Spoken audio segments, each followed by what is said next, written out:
ദൈവത്തിൻ്റെ അതിപരിശുദ്ധമായ നാമം ഇന്ന് രാത്രികാലം വീണ്ടും വാഴ്ത്തപ്പെടുമാറാകട്ടെ.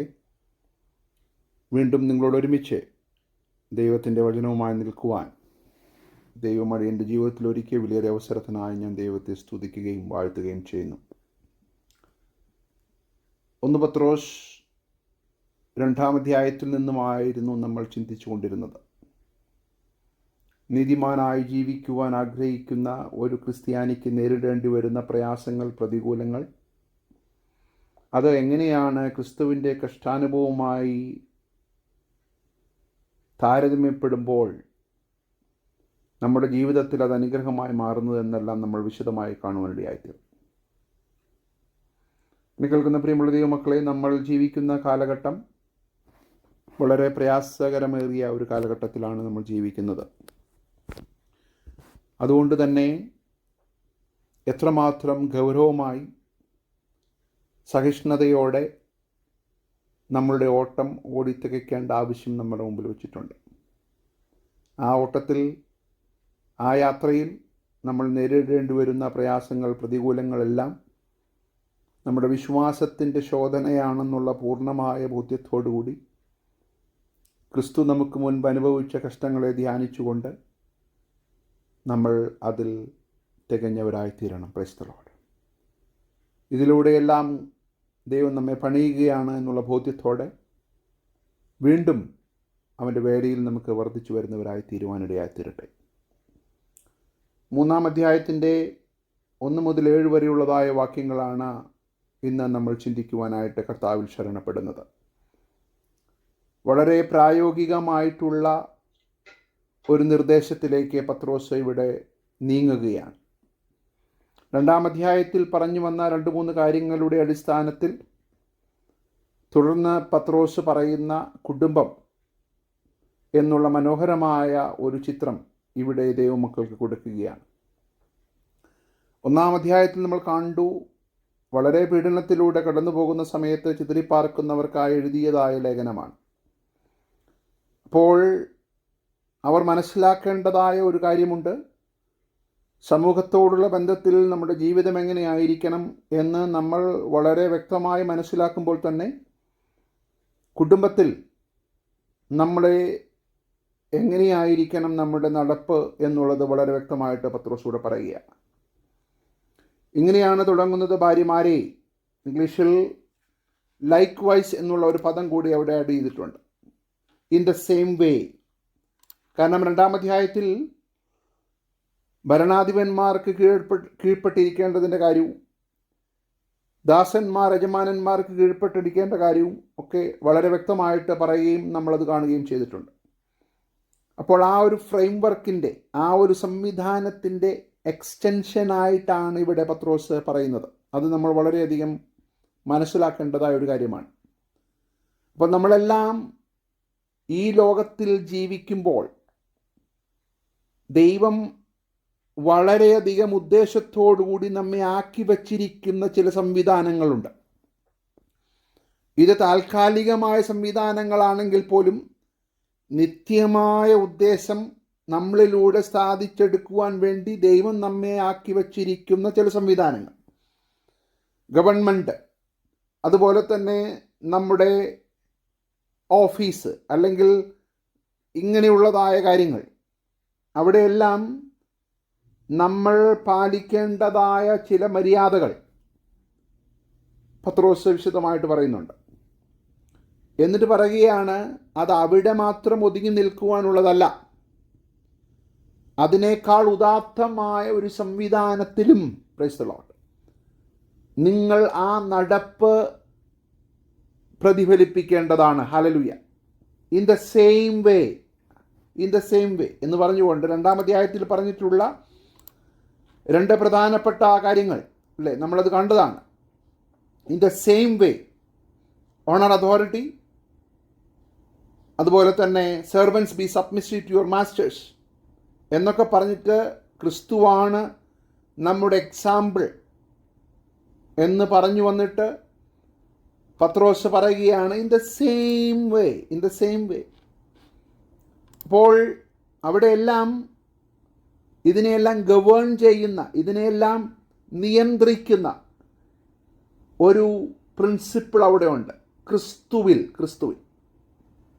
അത് നമ്മൾ വളരെ വ്യക്തമായിട്ട് മനസ്സിലാക്കേണ്ട ഒരു കാര്യമാണ്. ദ അംബ്രല്ല, ആ ഒരു ഗവേണിങ് അംബ്രല്ല ഉണ്ട്. ഗവേണിങ് ആയിട്ടുള്ള അതിനെ നയിക്കുന്ന ഒരു പ്രിൻസിപ്പിളുണ്ട്, ഒരു തത്വമുണ്ട്. ആ തത്വത്തിൻ്റെ കീഴിലായിരിക്കണം ഈ എല്ലാ സബ്മിഷനും എന്ന് പറയുന്നത്. വളരെ മനോഹരമായിട്ടാണ് പത്രോസ് അതിനെ വിശദീകരിക്കുന്നത്. അപ്പോൾ ഇതിലെല്ലാം ക്രിസ്തുവാണ് നമ്മുടെ മാതൃക. പൗലോസ് അത് എഫേസ്യ ലേഖനത്തിൽ പറയുമ്പോൾ ഇൻ ക്രൈസ്റ്റ് എന്ന് പറയുന്നുണ്ട്. നമ്മൾ അതിലേക്ക് വരുന്നുണ്ട്. അപ്പോൾ ആ ഒരു കോണ്ടെക്സ്റ്റിൽ നിന്നുകൊണ്ട് നമ്മൾ ഈ വാക്യങ്ങൾ വായിക്കുവാനായിട്ട് പോവുകയാണ്. അതുപോലെ ഭാര്യമാരെ, നിങ്ങളുടെ ഭർത്താക്കന്മാർക്ക് കീഴടങ്ങിയിരിപ്പീൻ.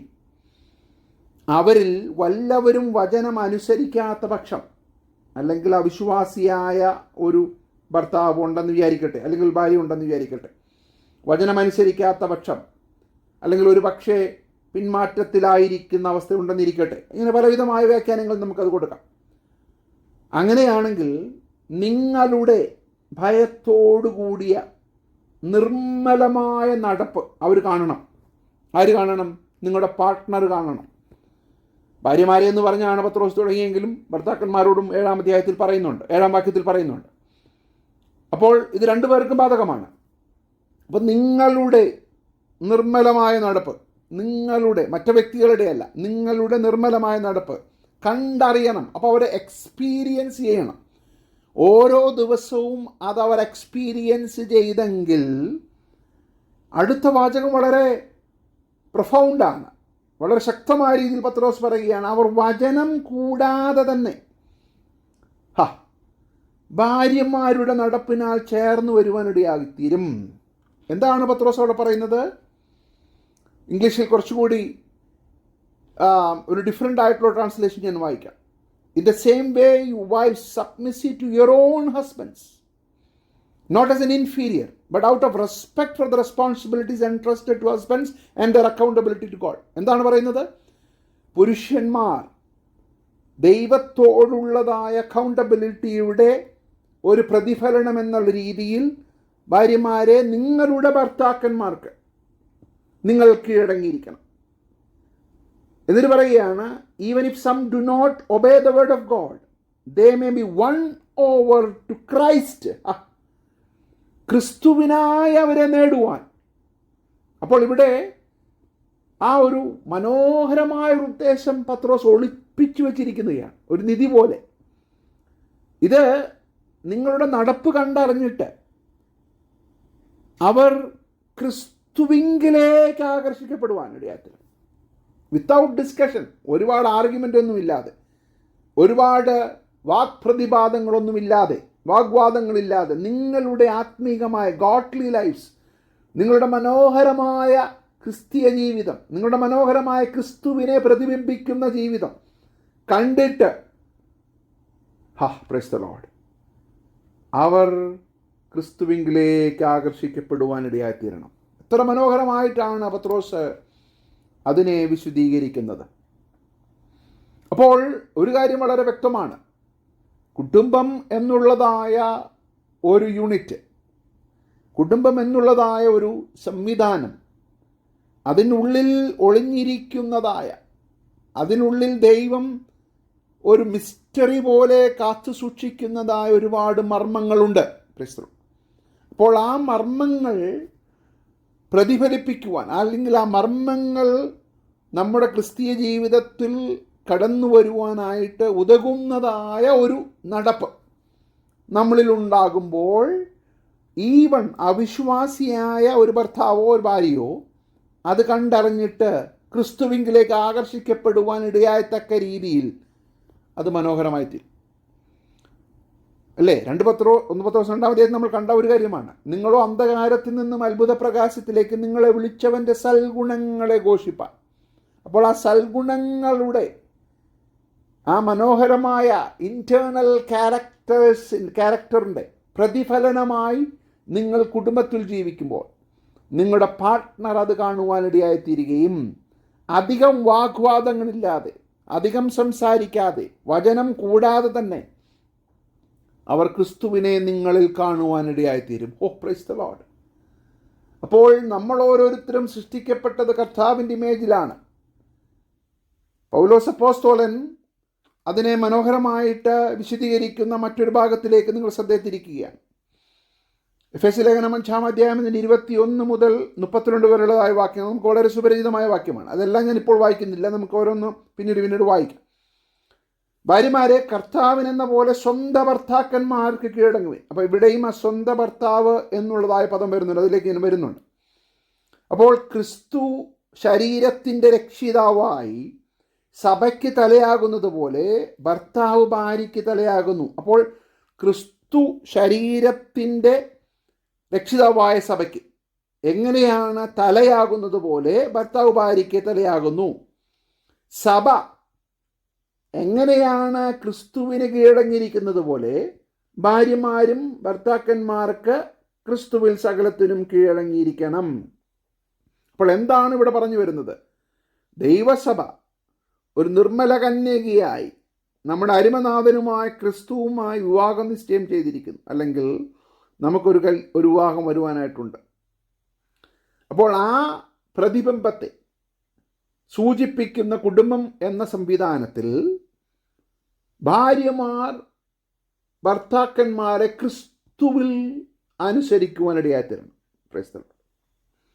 അത് എല്ലാ പുരുഷന്മാരോടുമല്ല, ഒരു എക്സ്ക്ലൂസീവ്നെസ് അവിടെ പറയുന്നുണ്ട്. എല്ലാ പുരുഷന്മാരോടും ഭർത്താക്കന്മാർക്ക് കീഴടങ്ങുന്നത് പോലെ അല്ലെങ്കിൽ ഭർത്താക്കന്മാർക്ക് സമർപ്പിക്കുന്നത് പോലെ സമർപ്പിക്കുവാനല്ല അവിടെ പറയുന്നത്. എല്ലാവരെയും ബഹുമാനിക്കണം. പക്ഷേ when it comes to the unit of marriage, ഭർത്താക്കന്മാർക്ക് സ്വന്തം ഭർത്താവിന് ക്രിസ്തുവിനോടുള്ള സഭയുടെ സമീപനം പോലെ ലോകത്തോട് സഭയ്ക്ക് ഒരു ആഭിമുഖ്യം അല്ലെങ്കിൽ ഒരു അക്കൗണ്ടബിലിറ്റി ഇല്ലാത്തതുപോലെ സ്വന്തം ഭർത്താവിനോടുള്ള ഒരു ലോയൽറ്റി, ഒരു എക്സ്ക്ലൂസീവായിട്ടുള്ളതായ ഒരു സമർപ്പണം ഇവിടെ പത്രോസ് കാണിക്കുകയാണ്. Price the Lord. അതുതന്നെയാണ് പൗലോസും പറയുന്നത്. സ്വന്തം ഭർത്താക്കന്മാർക്ക് യുവർ ഓൺ. അപ്പോൾ ആ സംവിധാനത്തിൽ ഒരു വ്യക്തി മാത്രമേ ഉള്ളൂ.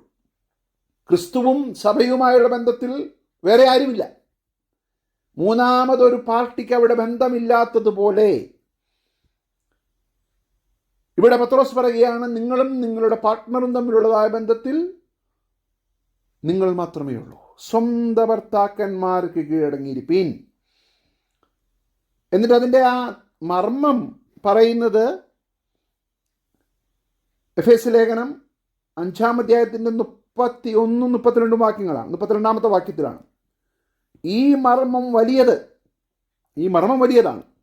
ഞാൻ ക്രിസ്തുവിനെയും സഭയെയും ഉദ്ദേശിച്ചത്രേ പറയുന്നത്.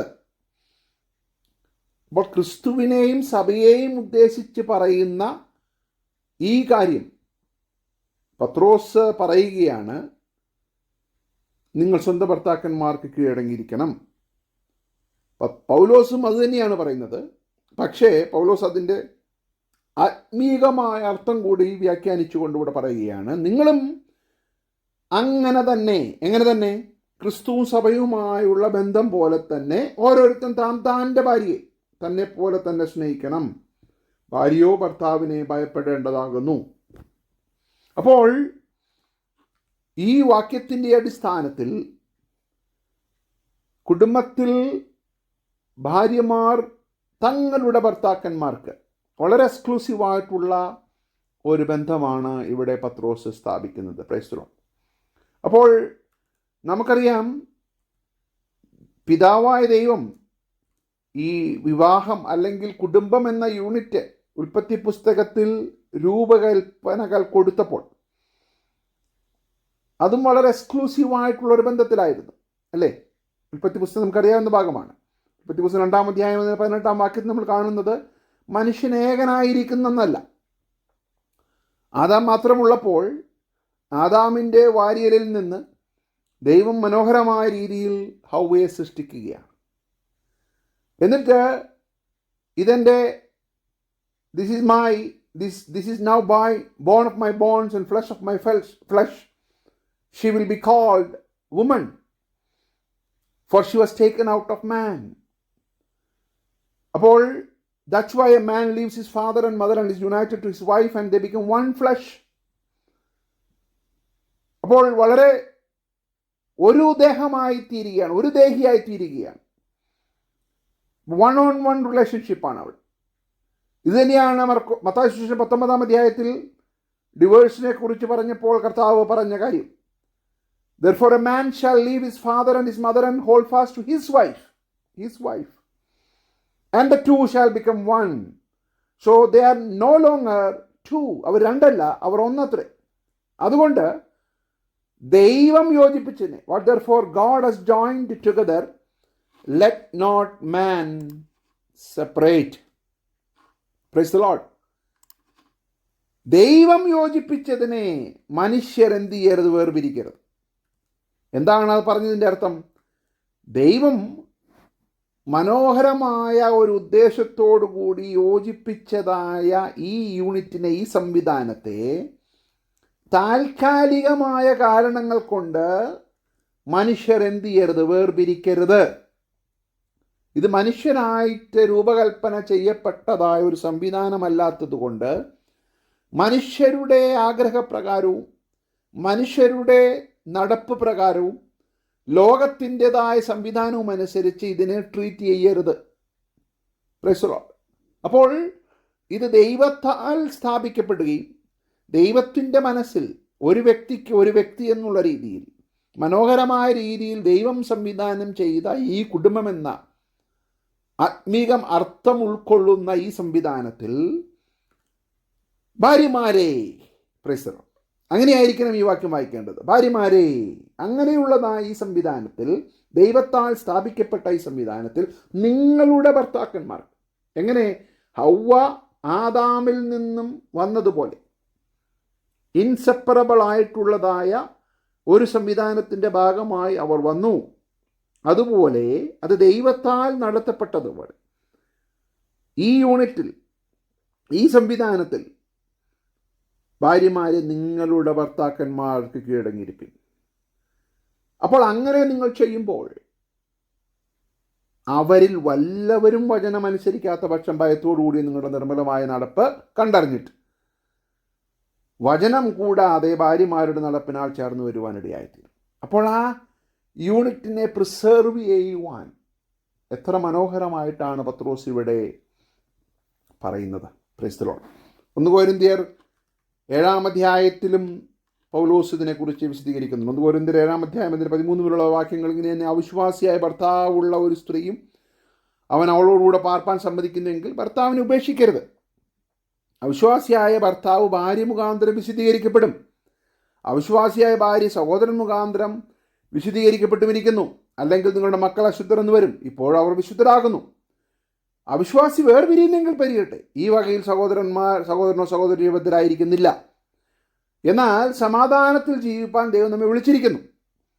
എന്നിട്ട് പറയുകയാണ്, സ്ത്രീയെ, നീ ഭർത്താവിനെ രക്ഷവരുത്തുമെന്ന് നിനക്ക് എങ്ങനെ അറിയാം? പുരുഷ, നീ ഭാര്യയ്ക്ക് രക്ഷവരുത്തുമെന്ന് നിനക്ക് എങ്ങനെ അറിയാം? അപ്പോൾ രക്ഷയ്ക്കുള്ളൊരു കാരണമായി നിങ്ങളുടെ നല്ല നടപ്പ്, നിങ്ങൾ ക്രിസ്തുവിനെ പ്രതിബിംബിച്ചുകൊണ്ടുള്ള നടപ്പ് കാരണമായി തീരുമെന്നുള്ളത് കൊണ്ട് നിങ്ങൾ സഹിഷ്ണുതയുള്ളവരായി ഈ സംവിധാനത്തെ ബഹുമാനത്തോടുകൂടി കാണണം. പ്രൈസ്തലോ. അവിശ്വാസിയായിരുന്ന ഭർത്താവിൻ ഉണ്ടെങ്കിൽ പോലും, അവിശ്വാസിയായ ഭാര്യ ഉണ്ടെങ്കിൽ പോലും, പ്രൈസ് ദി ലോർഡ്, ഹല്ലേലൂയ. അപ്പോൾ അങ്ങനെയുള്ളൊരു സംവിധാനത്തിൽ എത്ര മനോഹരമായിട്ടായിരിക്കണം ഈ സ്വഭാവത്തെ നമ്മൾ പ്രതിബിംബിക്കേണ്ടത്. Price the lord. അപ്പോൾ അതിൻ്റെ അർത്ഥം ഒരു കുടുംബജീവിതത്തിൽ പ്രയാസങ്ങൾ, പ്രതികൂലങ്ങൾ, ഡിസഗ്രിമെൻ്റ് ഒക്കെ വരികയില്ല എന്നുള്ള അർത്ഥത്തിലല്ല. അതെല്ലാം വരും. പക്ഷെ അതിന് മുകളിൽ വ്യാപരിക്കുന്ന എല്ലാ ഡിസഗ്രിമെൻസിനും മുകളിൽ വ്യാപരിക്കുന്ന ഒരു സംവിധാനമുണ്ട്, ഒരു പ്രിൻസിപ്പിളുണ്ട്. ക്രിസ്തുവും സഭയും ഒന്നായിരിക്കുന്നത് പോലെ. അപ്പോൾ ആ മർമ്മം നമ്മൾ മനസ്സിലാക്കണം. ഇത് ദൈവത്താൽ സൃഷ്ടിക്കപ്പെട്ടതാണ്, ദൈവത്താൽ സംവിധാനം ചെയ്യപ്പെട്ടതാണ്, ദൈവത്താൽ രൂപകൽപ്പന ചെയ്യപ്പെട്ടതാണ്. ഇതിൻ്റെ പിന്നിലൊരു മർമ്മമുണ്ട്. സഭയും ക്രിസ്തുവും തമ്മിലുള്ള ബന്ധത്തെ ലോകത്തിന് കാണിക്കുവാൻ ഇത്ര മനോഹരമായിട്ടുള്ള ഒരു ബന്ധം, അതുകൊണ്ടാണ് ദൈവം യോജിപ്പിച്ചതിനെ മനുഷ്യർ വേർപിരിക്കരുത്. Price the lord. അപ്പോൾ ഈ ഡിവോഴ്സിനെ കുറിച്ചൊക്കെ നമ്മൾ പറയുമ്പോൾ എത്രയോ അത് ആപത്താണെന്ന് പറയുന്നതിൻ്റെ കാരണം ക്രിസ്തു സഭയും തമ്മിലുള്ള ബന്ധം അത്ര ഈസി ആയിട്ട് വേർപിരിക്കുവാൻ സാധിക്കുന്നതല്ല. ക്രിസ്തു വില കൊടുത്തതാണ്, നമ്മളെ വീണ്ടെടുത്തിരിക്കുന്നതാണ്. അപ്പോൾ ആ ഒരു ബന്ധത്തിൽ നിന്നും വളരെ കൺവീനിയൻ്റായിട്ട് സൗകര്യപൂർവ്വം മുന്നോട്ട് പോകുവാൻ, വാക്കൗട്ട് ചെയ്യുവാൻ പറ്റുന്ന ഒരു ബന്ധമല്ല. അങ്ങനെയാണെങ്കിൽ ക്രിസ്തുവും സഭയുമായുള്ള ബന്ധവും അങ്ങനെ തന്നെയാണ് നമ്മൾ ചിത്രീകരിക്കുന്നത്. അത് വരരുത് എന്നുള്ള ഒരു കാര്യം നമ്മൾ മനസ്സിലാക്കണം. Price the Lord. എന്നിട്ട് പറയുകയാണ് 3-ാം വാക്യത്തിൽ, നിങ്ങളുടെ അലങ്കാരം, ആരുടെ? ഭാര്യമാരുടെ. തലമുടി പിന്നുന്നതും പൊന്നണിയുന്നതും വസ്ത്രം ധരിക്കുന്നതും ഇങ്ങനെ പുറമെയുള്ളതല്ല.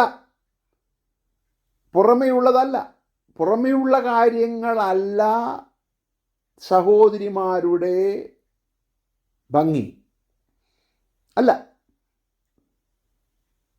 അപ്പോൾ ഇവിടെ ഒരു കാര്യം നമ്മൾ മനസ്സിലാക്കണം. പ്രായോഗികമായ രീതിയിൽ വസ്ത്രം ധരിക്കുന്നതും നമ്മൾ ക്യാരി ചെയ്യേണ്ടതും മോഡസ്റ്റായിട്ട് എല്ലാ കാര്യങ്ങളിലും അതിൻ്റേതായ ഉത്തരവാദിത്വം ദൈവം നമ്മെ ഏൽപ്പിച്ചിരിക്കുമ്പോൾ തന്നെ അതിലേക്കൊരു എക്സ്ട്രീമായിട്ടുള്ള ഫോക്കസ് വരുമ്പോൾ ലോകത്തോട് നമ്മൾ വിളിച്ചു പറയുന്ന ഒരു കാര്യം, സഭയുടെ മനോഹാരിത എന്ന് പറയുന്നത് പുറമേ കാണുന്ന കാര്യങ്ങളിലാണെന്നുള്ള ഒരു റെപ്രസെൻറ്റേഷനാണ് അവിടെ വരുന്നത്. Praise the lord. അപ്പോൾ ഇതെല്ലാം ഗവേൺ ചെയ്യുന്ന ഒരു പ്രിൻസിപ്പിളിനനുസരിച്ചാണ് ഇതിനെ നമ്മൾ ഉൾക്കൊള്ളേണ്ടത്. മാനുഷികമായ രീതിയിൽ ഇതിനെ ഉൾക്കൊള്ളാൻ സാധ്യമല്ല. അപ്പോൾ ഈ പുറമേ കാണുന്ന കാര്യങ്ങളിലല്ല, ഒരു ആന്തരികമായിട്ടുള്ള ഒരു മനോഹാരിത, ഒരു ബ്യൂട്ടി, ഒരു ഭംഗി ഈ സംവിധാനത്തിലുണ്ട്, സഹോദരിമാർക്കുണ്ട് എന്നുള്ളത് നമ്മൾ മനസ്സിലാക്കണം. അപ്പം ഇതിനെ ഭർത്താക്കന്മാർക്കും ബാധകമാണ്. എന്നാൽ ഇവിടെ വളരെ മനോഹരമായിട്ട് പത്രോസ് ഭാര്യമാരോട് ആദ്യം പറയുകയാണ്. അപ്പോൾ നിങ്ങളുടെ അലങ്കാരം എന്ന് പറയുന്നത് പുറമേ കാണുന്ന കാര്യങ്ങളിലല്ല. അപ്പോൾ പുറമേ കാണുന്ന കാര്യങ്ങളിലാണ് ഏറ്റവും പ്രാധാന്യമെന്ന് ചിന്തിക്കുന്ന ഒരു കാലഘട്ടത്തിലാണ് നമ്മൾ വന്നെത്തി നിൽക്കുന്നത്. അത് ആത്മീയതയുടെ പരിവേഷമായിക്കൊള്ളട്ടെ, അല്ലെങ്കിൽ ഫിസിക്കൽ അപ്പിയറൻസുമായിക്കൊള്ളട്ടെ. ഇതിന് രണ്ടിനും രണ്ട് രീതിയിൽ നോക്കിയാൽ, അപ്പോൾ പരിവേഷങ്ങളല്ല നമുക്ക് വേണ്ടത്, മാസ്കുകളല്ല നമുക്ക് വേണ്ടത്. നമുക്ക് വേണ്ടത് ഇന്നർ ബ്യൂട്ടിയാണ്. Praise the lord. ഇന്നർ ബ്യൂട്ടിയാണ് നമുക്ക് വേണ്ടത്. ഇന്നർ ബ്യൂട്ടിയാണ്. Praise the lord. അപ്പോൾ നേരത്തെ പറഞ്ഞ കാര്യം, ഒരു അവിശ്വാസിയായ ഭർത്താവുണ്ടെന്നിരിക്കട്ടെ, ആ അവിശ്വാസിയായ ഭർത്താവ് ക്രിസ്തുവിങ്കിലേക്ക് ആകർഷിക്കപ്പെടുന്നത് നിങ്ങളുടെ തലമുടി കണ്ടിട്ടോ, നിങ്ങളുടെ വസ്ത്രം കണ്ടിട്ടോ, നിങ്ങളുടെ സ്വർണം കണ്ടിട്ടോ ഒന്നുമല്ല. അങ്ങനെ ഒരാളും മാനസാന്തരപ്പെടുകയില്ല. Price the lord. അപ്പോൾ സഭ പ്രതിബിംബിക്കേണ്ടത്, ശ്രദ്ധിച്ചേ, സഭ പ്രതിബിംബിക്കേണ്ടത് പുറമേ കാണുന്ന കാര്യങ്ങൾ കൊണ്ടല്ല, സഭയുടെ ആന്തരികമായിട്ടുള്ള ക്രിസ്തുവിനെ പ്രതിബിംബിക്കുന്ന ആന്തരികമായ സ്വഭാവം കാണുമ്പോൾ ക്രിസ്തുവിങ്കിലേക്ക് ആളുകൾ ആകർഷിക്കപ്പെടുന്നു. നിങ്ങളുടെ വെളിച്ചം അവരുടെ മുമ്പിൽ പ്രകാശിക്കണം. അപ്പോൾ നമ്മൾ ഈ പുറമേ കാണുന്ന കാര്യങ്ങൾ കൊണ്ടൊന്നും ആളുകളെ ആകർഷിക്കുവാൻ സാധ്യമല്ല. ക്രിസ്തുവിങ്കിലേക്ക് ആകർഷിക്കണമെങ്കിൽ നിങ്ങളുടെ ഇന്നർ ബ്യൂട്ടി വെളിപ്പെടുവാനിടയായിത്തീരണം. Praise the lord. നിർമ്മലമായ നിങ്ങളുടെ നടപ്പ് കാണാൻ ഇടയായിത്തീരണമെങ്കിൽ നിങ്ങളുടെ തലമുടി പിന്നുന്നതും പുറമേ കാണുന്ന കാര്യങ്ങൾ കൊണ്ട് നിങ്ങൾക്ക് ഒരുവനെ ക്രിസ്തുവിങ്കിലേക്ക് ആകർഷിക്കുവാൻ സാധ്യമല്ല. Price the lord. അപ്പോൾ ഇത് വളരെ സമാന്തരമായി പഠിക്കേണ്ട ഒരു കാര്യമാണ്. ഇന്ന് ദൈവസഭയ്ക്ക് പറ്റിയ പരാജയം എന്ന് പറയുന്നത് പുറമേയുള്ള കാണുകൾ കാണിച്ചുകൊണ്ട് അല്ലേ. പത്രോസും യോഹന്നാനും ദേവാലയത്തിലേക്ക് കടക്കുമ്പോൾ അപ്പോസ്തലപ്രവൃത്തി 3-ാം അധ്യായത്തിൽ എന്താണ് പറഞ്ഞത്? വെള്ളിയും പൊന്നും ഞങ്ങൾക്ക് ഇല്ല എന്നാണ് പറഞ്ഞത്. എന്ന് പറഞ്ഞാൽ അതിൻ്റെ അർത്ഥം ഈ ഇതുവരെയും നിന്നെ ആകർഷിച്ചുകൊണ്ടിരുന്ന നീ ഞങ്ങളിലേക്ക് എന്തിനാണ് നോക്കിയത്?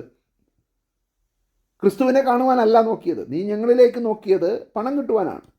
അപ്പോൾ ഇതുവരെയും നിന്നെ തൃപ്തിപ്പെടുത്തി വന്ന കാര്യങ്ങൾ കൊണ്ട് ക്രിസ്തുവിങ്കിലേക്ക് നിന്നെ ആകർഷിക്കുവാൻ സാധ്യമല്ല. അപ്പോൾ പരമപ്രധാനമായിട്ടുള്ള ഒരു കാര്യം നിന്നിൽ നിന്നും മിസ്സായി പോയിട്ടുണ്ട്. അതിനെ നിന്നിലേക്ക് കൊണ്ടുവരണമെങ്കിൽ, അതിലേക്ക് താങ്കളെ ആകർഷിക്കണമെങ്കിൽ വെള്ളിക്കും പൊന്നിനും സാധ്യമല്ല. അങ്ങനെയുള്ള ഇന്നലെ വരെയും നിന്നെ ആകർഷിച്ച കാര്യം ഞങ്ങളുടെ കയ്യിലില്ല. Price the Lord.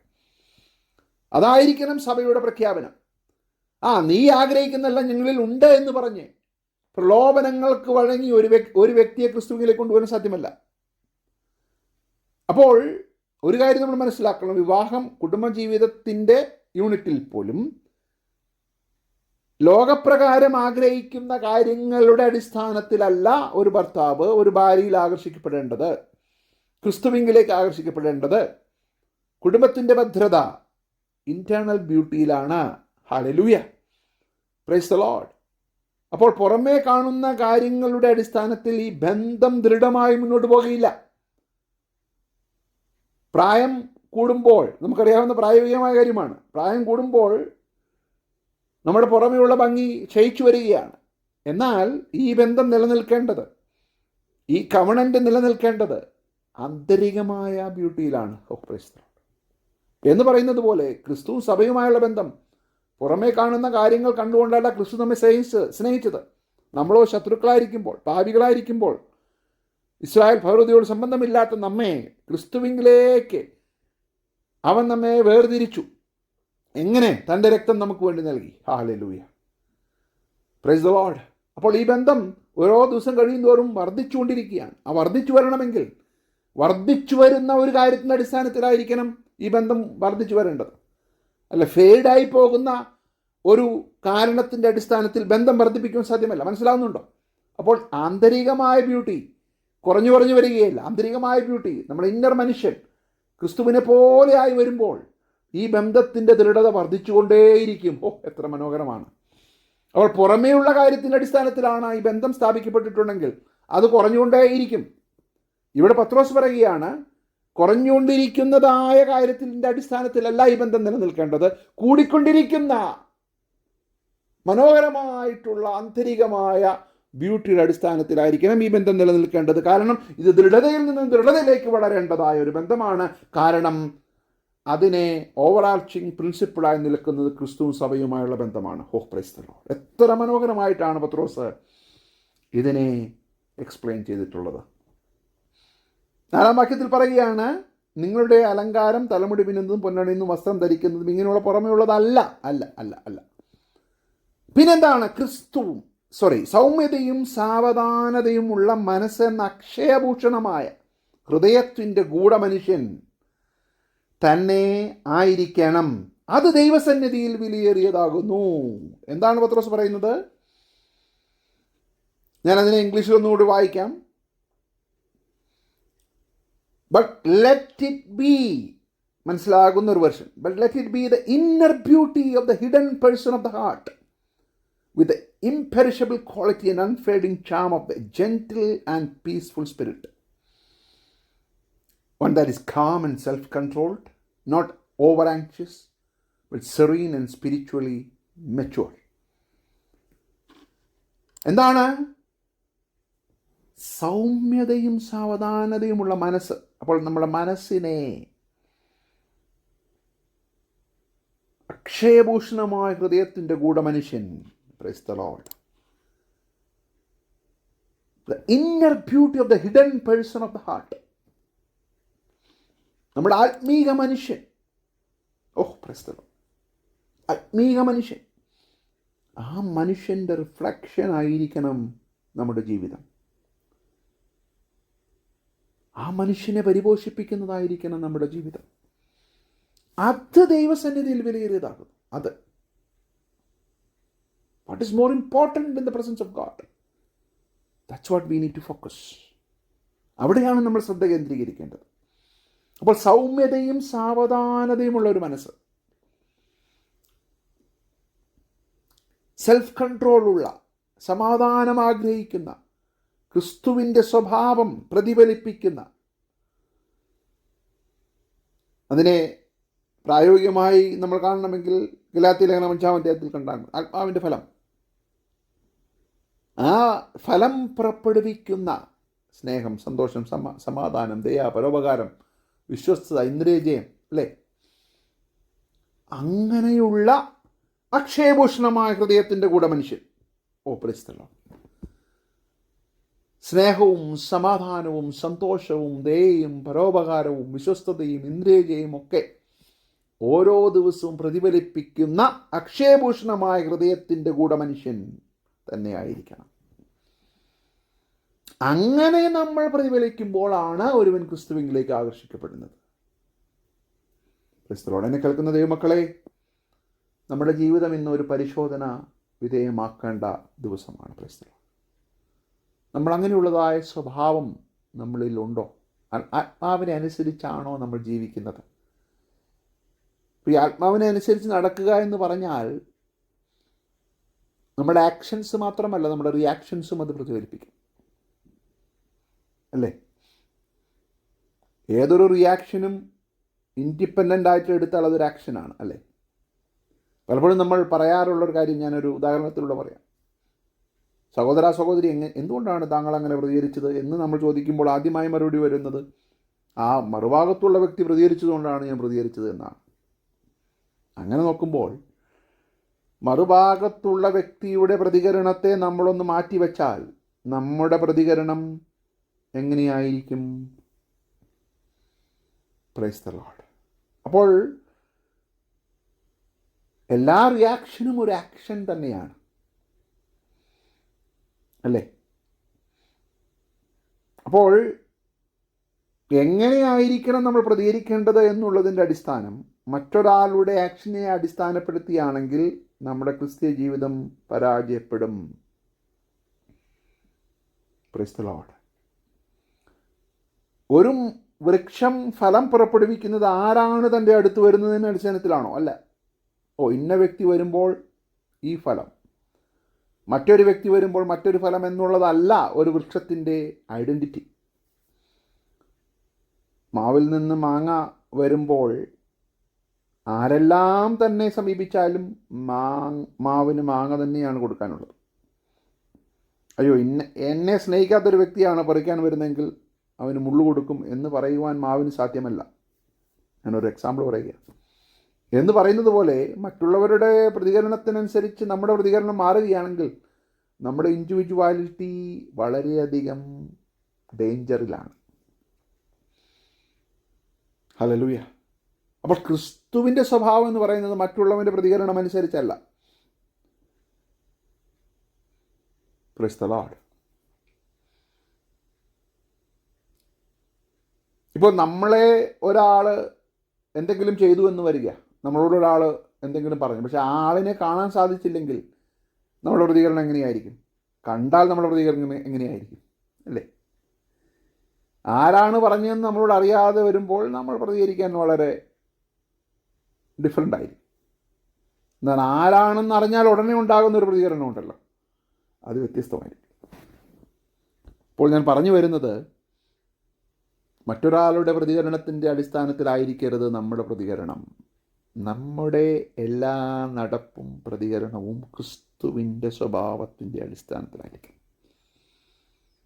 അവിടെയാണ് ഇൻഡിവിജ്വാലിറ്റി വരുന്നത്, അവിടെയാണ് ക്രിസ്തുവിൻ്റെ ക്യാരക്ടർ വരുന്നത്. Praise the lord. സൗമ്യതയും സാവധാനതയുമുള്ള മനസ്സ്. Praise the lord. Hallelujah. A gentle and peaceful spirit, calm and self-controlled, not over anxious, and that is very precious in the sight of God. That is very precious in the sight of God. എന്നിട്ട് പത്രോസ് പറയുകയാണ്, ഇങ്ങനെയല്ലോ. ഇതിന് നമുക്ക് examples ധാരാളമുണ്ട്. പണ്ട് ദൈവത്തിൽ പ്രത്യാശ വച്ചിരുന്ന വിശുദ്ധ സ്ത്രീകൾ. അപ്പോൾ ഇവിടെ ആ ഓവർ ആർച്ചിങ് പ്രിൻസിപ്പിൾ ഗവേൺ ചെയ്യുന്ന കാര്യം ഇവിടെ വളരെ മനോഹരമായിട്ട് പത്രോസ് പറയുകയാണ്. ഇങ്ങനെയല്ലോ പണ്ട് വിശുദ്ധ സ്ത്രീകൾ തങ്ങളെ തന്നെ അലങ്കരിച്ച് ഭർത്താക്കന്മാർക്ക് കീഴടങ്ങിയിരുന്നത് എന്ന് പറഞ്ഞാൽ മതി. എന്നാൽ ഇവിടെ പത്രോസ് പറയുന്ന ശ്രദ്ധിക്കുക, ഇങ്ങനെയല്ലോ പണ്ട് ദൈവത്തിൽ പ്രത്യാശ വച്ചിരുന്നവർ. അപ്പോൾ അവരുടെ പ്രത്യാശ ദൈവത്തിലാണ്, അവരുടെ ആശ്രയം ദൈവത്തിലാണ്, അവരുടെ സമർപ്പണം ദൈവത്തോടാണ്. അതിൻ്റെ പ്രതിഫലനമായിട്ടാണ് അവർ തങ്ങളെ തന്നെ അലങ്കരിച്ച്. എങ്ങനെ അലങ്കരിച്ച്?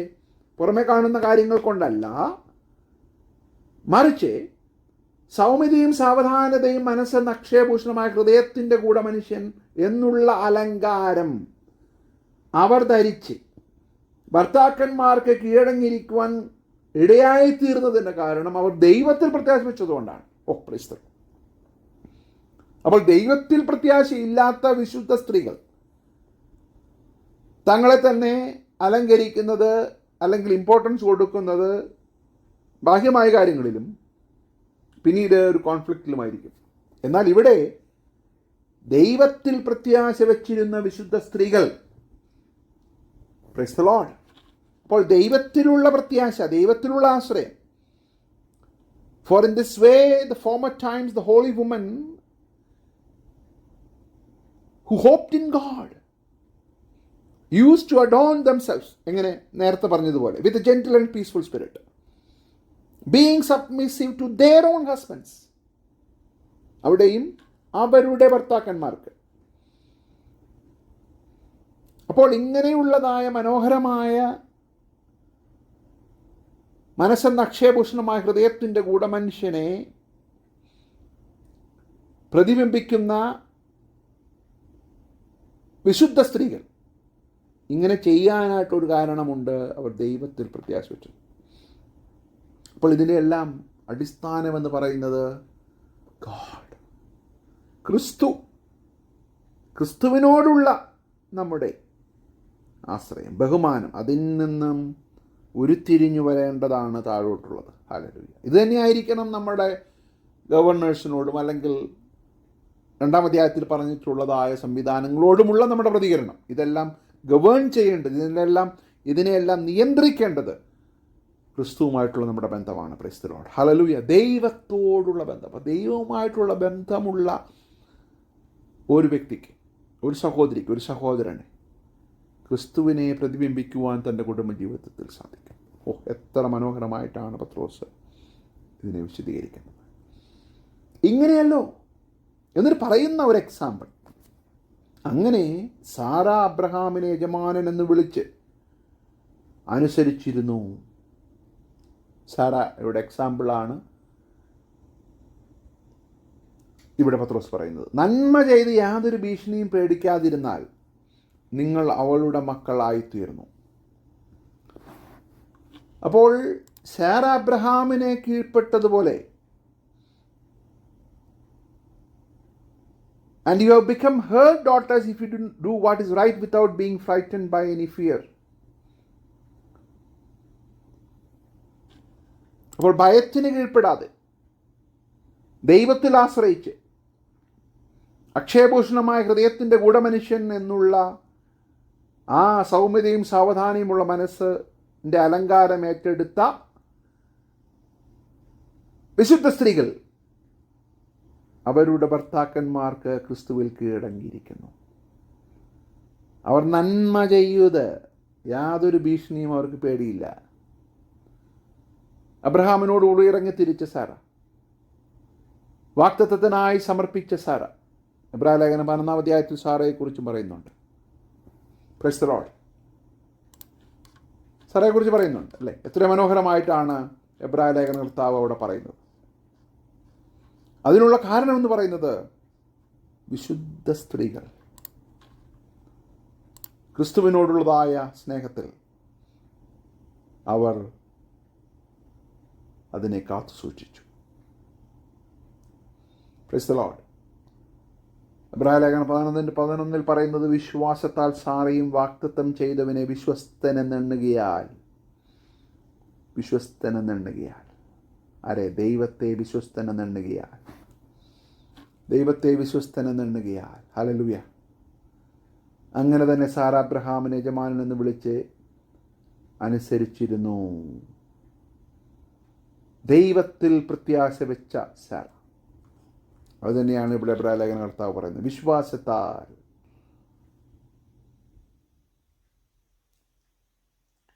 സാറയും വാഗ്ദത്തം ചെയ്തവനെ വിശ്വസ്തനെന്ന് എണ്ണുകയാൽ പ്രായം കഴിഞ്ഞിട്ടും പുത്രോത്പാദനത്തിനുള്ള ശക്തി പ്രാപിച്ചു. എന്നെ കേൾക്കുന്ന പ്രിയമുള്ള ദൈവമക്കളെ, ദൈവത്തിൽ പ്രത്യാശ വെച്ചവരായി നമുക്ക് മുന്നോട്ട് പോകാം. Price the Lord. അങ്ങനെ വരുമ്പോൾ സഹോദരിമാരോട് പറയുകയാണ്, നിങ്ങളും സാറയുടെ മക്കൾ എന്നുള്ളതുകൊണ്ട്. അതിനേക്കാൾ ഉപരിയായി ക്രിസ്തുവിൽ നമുക്കൊരു പുതിയ നിയമം നമുക്ക് ലഭിച്ചതുകൊണ്ട് അതിനേക്കാൾ എത്രയോ മനോഹരമായി, എത്രയോ ഉദാത്തമായ ഒരു ജീവിതം നമ്മൾ സമർപ്പിക്കുവാൻ ബാധ്യസ്ഥരാണ്. കാരണം പഴയ നിയമഭക്തന്മാർക്ക് ലഭിക്കാതിരുന്നൊരു ഭാഗ്യം നമുക്ക് ലഭിച്ചു.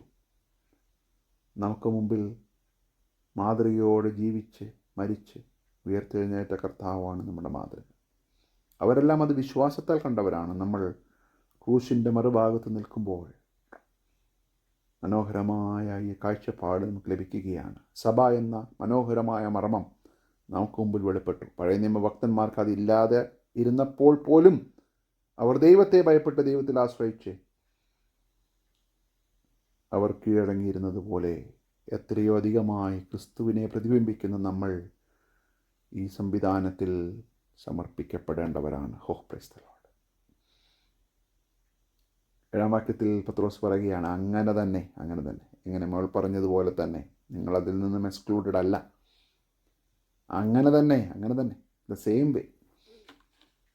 ഭർത്താക്കന്മാരെ, നിങ്ങളുടെ പ്രാർത്ഥനയ്ക്ക് മുടക്കം വരാതിരിക്കേണ്ടതിന് വിവേകത്തോടെ ഭാര്യമാരോടുകൂടെ വസിച്ച് വിവേകത്തോടെ, വിസ്ഡം. സ്ത്രീജനം ബലഹീനപാത്രമെന്നും അവർ ജീവൻ്റെ കൃപയ്ക്ക് കൂട്ടവകാശികളെന്നും ഓർത്ത് അവർക്ക് ബഹുമാനം കൊടുക്കും. Praise the Lord. In the same way, husbands, live with your wives in an understanding way, with great gentleness, with an intelligent regard for the marriage relationship. വളരെ ഇമ്പോർട്ടൻ്റ് ആണ്. ക്രിസ്തുവിനെയാണ് നിങ്ങൾ പ്രതിബിംബിക്കുന്നത്. ക്രിസ്തു സഭയെ സ്നേഹിച്ചതുപോലെ എഫേസ്യ ലേഖനത്തിൽ നമ്മൾ മടങ്ങി വരുമ്പോൾ പൗലോസ് അത് പറയുന്നുണ്ട്. ഭർത്താക്കന്മാരെ, ക്രിസ്തുവും സഭയെ സ്നേഹിച്ചതുപോലെ നിങ്ങളുടെ ഭാര്യമാരെ സ്നേഹിപ്പിൻ. അവൻ അവളെ വചനത്തോടുകൂടി ജലസ്നാനത്താൽ വെടുപ്പാക്കി വിശുദ്ധീകരിക്കേണ്ടതിനും കറ ചുളുക്കം മുതലായ ഒന്നുമില്ലാതെ സഭയെ ശുദ്ധയും നിഷ്കളങ്കമായി തനിക്ക് തന്നെ തേജസ്സോടെ മുൻനിർത്തേണ്ടതിനും തന്നെത്താൻ അവൾക്ക് വേണ്ടി ഏൽപ്പിച്ചു കൊടുത്തു. എന്തിനു വേണ്ടി? ഈ മനോഹരമായ ബന്ധം കാത്തു സൂക്ഷിക്കുവാൻ വേണ്ടി. അവണ്ണം എങ്ങനെ? ക്രിസ്തു അവൻ അവളെ വചനത്തോടുകൂടി ജലസ്നാനത്താൽ വെടുപ്പാക്കി വിശുദ്ധീകരിക്കേണ്ടതിന് കറ ചുളുക്കം മുതലായ ഒന്നുമില്ലാതെ സഭയെ ശുദ്ധയും നിഷ്കളങ്കവുമായി തേജസ്സോടെ മുൻനിർത്തേണ്ടതിന് തന്നെത്താൻ അവൾക്ക് കൽപ്പിച്ചു കൊടുത്തതുപോലെ ഭർത്താക്കന്മാരെ നിങ്ങളുടെ ഭാര്യമാരെ സ്വന്തം ശരീരങ്ങളെപ്പോലെ സ്നേഹിക്കേണ്ടതാകുന്നു. Praise the lord. അതിനെയും നിയന്ത്രിക്കുന്നതായ ഘടകമെന്ന് പറയുന്നത് ക്രിസ്തു സഭ. Praise the lord. Hallelujah. Show her honor and respect as a fellow heir of the grace of life. നിങ്ങൾ എങ്ങനെ കൃപയ്ക്ക് പാത്രീഭൂതരായിത്തീർന്നു, അതുപോലെ നിങ്ങളുടെ തുല്യമായ കൃപ, ദൈവത്തിൻ്റെ കൃപയ്ക്ക് അവരും പാത്രീഭൂതരാണെന്ന് നമ്മൾ മനസ്സിലാക്കണം. അവർ ഇൻഫീരിയർ അല്ല. ഇവിടെയാണ് ആ മനോഹരമായ കാഴ്ചപ്പാട് വരുന്നത്. ഭാര്യമാർ നിങ്ങൾക്ക് ഇൻഫീരിയർ അല്ല, നിങ്ങളുടെ അടിമയല്ല. നിങ്ങളവരെ മിസ്ട്രീറ്റ് ചെയ്യുവാൻ പാടില്ല. നിങ്ങൾക്ക് കൃപ ലഭിച്ചതുപോലെ അവരും ക്രിസ്തുവിൻ്റെ കൃപകളുടെ കൂട്ടവകാശികളാണ്, കോഹേഴ്സാണ്. കാരണം സ്വർഗത്തിൽ ചെല്ലുമ്പോൾ ഈ ബന്ധത്തിൻ്റെ പൂർത്തീകരണം അവിടെ നടന്നതുകൊണ്ട് അവിടെ ഭാര്യയും ഭർത്താവും എന്നുള്ള ബന്ധമില്ല. കർത്താവ് അതിന് മറുപടി പറഞ്ഞതാണ് പരീശന്മാരോട്, സദൂക്യരോട്, അല്ലേ? പക്ഷേ ഈ ബന്ധത്തിൻ്റെ പൂർത്തീകരണം അവിടെ നടക്കുമ്പോൾ അവിടെ അവർ കൂട്ടവകാശികളാണെന്നുള്ളതായ തെളിവ് അവിടെ വരികയാണ്. Price the lord. അപ്പോൾ ഈ ബന്ധത്തിൻ്റെ ഗവേണിംഗ് പ്രിൻസിപ്പിൾ എന്ന് പറയുന്നത് അടിമ പോലെയുള്ള ട്രീറ്റ്മെൻ്റ് അല്ല, ഒരു ഇൻഫീരിയർ ട്രീറ്റ്മെൻ്റ് അല്ല. അന്യോന്യം ബഹുമാനത്തോടെ വളരെ റെസ്പെക്റ്റോടുകൂടി മുന്നോട്ട് പോകേണ്ടതായൊരു ബന്ധമാണ്. കാരണം അവർ ജീവൻ്റെ കൃപയ്ക്ക് ക്രൈസ്തലാണ് കൂട്ടവകാശികളെന്ന് എപ്പോഴും ഓർക്കണം. ക്രിസ്തു ഭർത്താക്കന്മാർക്ക് വേണ്ടി മരിച്ചിട്ടുണ്ടെങ്കിൽ ക്രിസ്തു ഭാര്യമാർക്ക് വേണ്ടി മരിച്ചിട്ടുണ്ട്. ആ ഒരു ബന്ധത്തിൻ്റെ അടിസ്ഥാനത്തിൽ നമ്മളെ രണ്ടുപേരെയും വിലയ്ക്ക് വാങ്ങിയവരാണ്. രണ്ടുപേരെയും ക്രിസ്തുവിൻ്റെ സ്വഭാവത്തോട് ഏകീഭവിക്കുവാൻ വിളിച്ചവരാണ്. രണ്ടുപേരെയും ദൈവം തൻ്റെ ഇമേജിൽ സൃഷ്ടിച്ചവരാണ് എന്നുള്ളതായ ബോധ്യത്തോടെ മുന്നോട്ട് അവിടെയാണ് ആ തുല്യത വരുന്നത്. ആ തുല്യതയിൽ തന്നെ ഒരു കീഴ്പ്പെടലുണ്ട്. Praise the lord. ഹല്ലേലൂയ. കൂട്ടവകാശികളെന്നോർത്ത് അവർക്ക് ബഹുമാനം കൊടുക്കണം. Praise the lord. എന്നെ കേൾക്കുന്ന പ്രിയമുള്ള ദൈവമക്കളെ, ഈ മനോഹരമായ ഈ ബന്ധം ഇവിടെ എന്താണ് പത്രോസ് പറയുന്നതിന് കാരണം? ഇതിലൂടെയെല്ലാം ക്രിസ്തുവിൻ്റെ സ്വഭാവം വെളിപ്പെടുവാൻ,